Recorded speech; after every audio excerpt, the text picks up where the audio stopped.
Cosa essermi cagatosso? Era una scoresa vestia che doverto sprusso.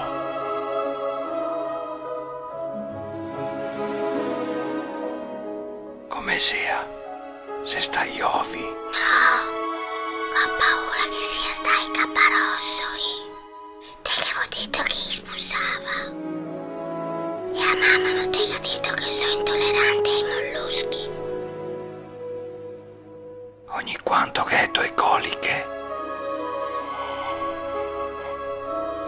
Continuamente. Femo così, mi adesso stavo fermo e già sono. Domani avrà fatto crosta e mi cavo il pigiama e lo lavemo con l'acqua rasa. no, io brusemo. Non che ti semo niente, mamma. Va bene.